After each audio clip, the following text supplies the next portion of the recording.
تھوڑا سا اگر آپ سے پوچھنا چاہوں اف یو آر کمفرٹیبل کہ وٹ کلکڈ فار یو، آپ نے کہا کہ آپ نے کافی عرصہ انگزائٹی فیس کی، وہ سنگل چیز یا وہ چلے نمبر آف تھنگز جو آپ کے لیے کلک کی، وہ کیا؟ جسے میں اپنا بدترین دور سمجھ رہا تھا وہ بہترین دور کا آغاز تھا. اچھا. پہلے ہوا میں اکیلا، کیونکہ میں نے ایک ڈیسیجن لیا، سب نے چھوڑ دیا، ٹھیک ہو گیا. اتنی آئسولیشن تھی کہ، اور پہلے بالکل مجھے اللہ کی رحمت سے میں نا امید ہو گیا تھا، اور مجھے لٹرلی وہ سوسائڈل تھاٹس بھی آنا شروع ہو گئے. تو اسی دوران میں ایک ویڈیو سن رہا، تو اس میں وہ اللہ نے کسی نہ کسی کو بہانہ بنانا ہوتا ہے، وسیلہ بنانا ہوتا ہے. تو وہ قاسم علی شاہ صاحب کی نا میں سن رہا تو ایک ویڈیو، تو اس میں انہوں نے کہا کہ حضرت واصف علی واصف رحمۃ اللہ علیہ. تو میں نے ویسے ہی نا میں نے سرچ کیا، تو پہلی ویڈیو جو سامنے آئی وہ تھی غم.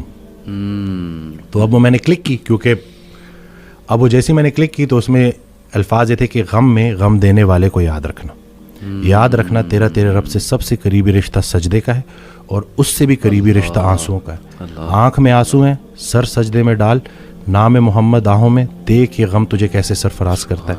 یہ وہ موتی ہیں جو تجھے تیرے مقام سے آشنا کریں گے. غم سے گھبرانا نہیں ہے، غم کو ریڈ کرنا ہے. وہ حدیث شریف نہیں سنی کہ جس باپ نے 3 بیٹیوں کو پال پوس کے بڑا کیا اور رخصت کیا، یعنی کہ رخصتی کا غم برداشت کیا، جو 3 دفعہ، کیونکہ جتنی پیاری بیٹی ہوگی اتنا بڑا غم دے کے جائے گی. تو جو 3 دفعہ اس غم سے گزار دیا گیا، اگلا مقام اس کا رسول اللہ صلی اللہ علیہ وسلم کے ساتھ ہے. تو غم تو تجھے اللہ کے قریب کرنے آئے، یہ شارٹ کورس ہے. اب میرے لیے جو میری تنہائی تھی وہ میری سب سے بڑی سپورٹ اس لیے بن گئی کہ مجھے کوئی ڈسٹریکٹ کرنے والا نہیں تھا. پھر میں نے اور سنا، پھر میں نے اور لوگوں کو سنا، پھر میں نے اسی طرح سے یوتھ کلب، اسی طرح سے طه ابن جلیل سارا. اکثر جب وہ جو تھا جو لاسٹ جو ہمارا ہوا تھا تو اس میں نے انہی کی سنی باتیں انہی کو سنا رہا تھا. تو بس لیکن دیکھیں نا کہیں سے بھی اگر، اور ان سے بھی جب پوچھتے تھے نا جیسے کہ آپ کے لیے ہم کیا کریں، تو انہوں نے کہا کہ میرا یہ پیغام لوگوں تک پہنچاؤ کہ یہ جو ہم عمل سے خالی ہو گئے ہیں نا، وہ علم جو عمل سے خالی رہ جائے اس کا بھی پوچھا جائے گا. صحیح بات. تو کرنے والے کام ہے، کر ڈالو. ہمارا سب سے بڑی خوش فہمی ہماری یہ ہے کہ ہمارے پاس ٹائم ہے.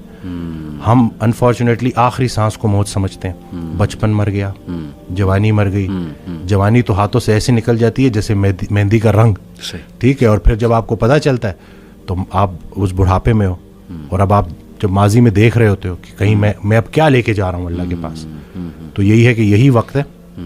تو جس ٹائم میں بھی گلہ کر رہا تھا، شکوے کر رہا تھا، اور پھر انہوں نے کہا کہ خواہشیں ٹوٹنے کا اور اس غم سے نکلنے کا ایک ہی طریقہ ہے کہ کوئی ایک خواہش ایسی ڈیولپ کر لی جائے جو باقی تمام خواہشات پہ بازی لے جائے، لیکن وہ خواہش ٹھہرنے کی نہ ہو، جانے کی ہو. فکر آخرت تمہیں دنیا کی ہر فکر سے آزاد. صحیح بات، صحیح بات. جو بن دیکھے رحمان سے ڈرتا تھا وہ تب نہیں ڈرے گا جب دیکھے گا. صحیح بات. بلکہ لاسٹ جب میں لاہور آیا تھا تو یہ میں نے وہ ٹی وی لگایا تو وہ قرآن کی، تو اس میں نا اس کی آیت، اس کا ترجمہ کہ قرآن پاک میں اللہ تعالیٰ کہتا ہے، ارشاد فرماتے ہیں کہ تم وہ وعدہ یاد رکھو جو تم نے مجھ سے کیا تھا، میں وہ وعدہ یاد رکھوں گا جو میں نے تم سے کیا تھا. تو ہم نے بس وہ وعدہ کیا تھا.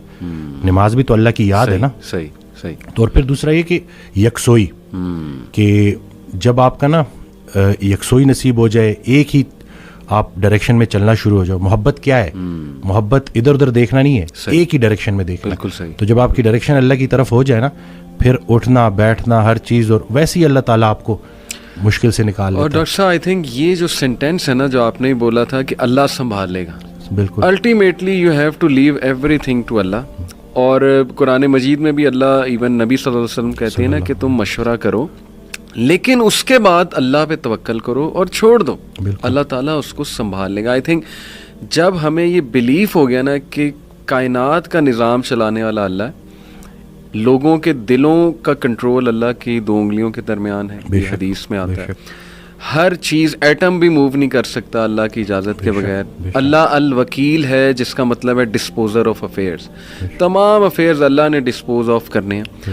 جو آپ کی زندگی میں ہو رہا ہے یہ آپ توکل رکھیں، یقین رکھیں کہ وہ اللہ کی اجازت سے ہو رہا ہے، اس کا ایک مقصد ہے. بس آپ نے یہ تلاش کرنا ہے بجائے کہ اس غم کو اپنے سر پہ چڑھانے کے. جیسے آپ نے کہا you just have to find out کہ یار یہ آیا کیوں ہے، اس کا مقصد کیا ہے، یہ مجھے کیا سکھانا چاہ رہا ہے. اور سجدے میں جا کے بندہ رو پڑے اللہ کے آگے، اللہ سے تقویت مانگے، اللہ سے کہے کہ اللہ مجھے پرسپیکٹیو دے. بلکہ میں ایک کوٹ پڑھ رہا تھا، ایون دو ہی از اے نان مسلم رائٹر ہے بہت بڑا، میرے ذہن سے ابھی خیر نام نکل گیا، انہوں نے بڑی کمال کی بات کی. انہوں نے کہا oh my lord make me brave. And مجھے ایسی سکت دے کہ میں اپنے غم سے وہ ریزن ڈھونڈ سکوں کہ یہ آیا کیوں ہے. سبحان اللہ. یعنی ایون دو از اے نان مسلم, لیکن یہ کہ اتنی اس میں عقل ہے کہ وہ یہ دعا کر رہا ہے. تو یہی بات ہے کہ وزڈم فائنڈ آؤٹ کرو کہ یہ کیوں آیا ہے. اور بلکہ میں ڈاکٹر صاحب, ایک میرے دوست ہیں بڑے اچھے اسکالر ہیں, انہوں نے ایک بڑی پیاری بات کی. انہوں نے کہا کہ جب بندے پہ غم آئے نا تو چلو کچھ دیر غمگین رہنا یہ نیچرل ہے, فطری ہے. رسول اللہ صلی اللہ علیہ وسلم پہ بڑے غم آئے. حضرت خدیجہ کی جو ڈیتھ تھی وہ اس سے بڑا غم نہیں تھا. The most smiling face did not smile for months. تو اٹس نیچرل, اوکے. لیکن وہ رک نہیں گئے.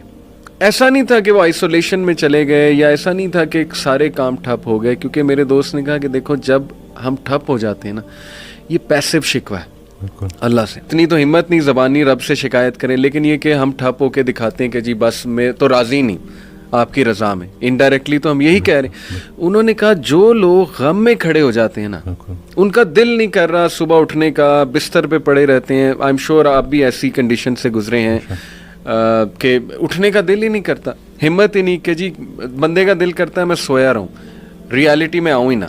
مطلب ریالٹی سو بیڈ. لیکن اس وقت جو اٹھ جاتا ہے نا, یقین کریں, جو ہمت پکڑتا ہے, اللہ کا نام لیتا ہے, آئی تھنک یہ اللہ کو وہ یہ میسج دے رہا ہے کہ اللہ میں راضی ہوں.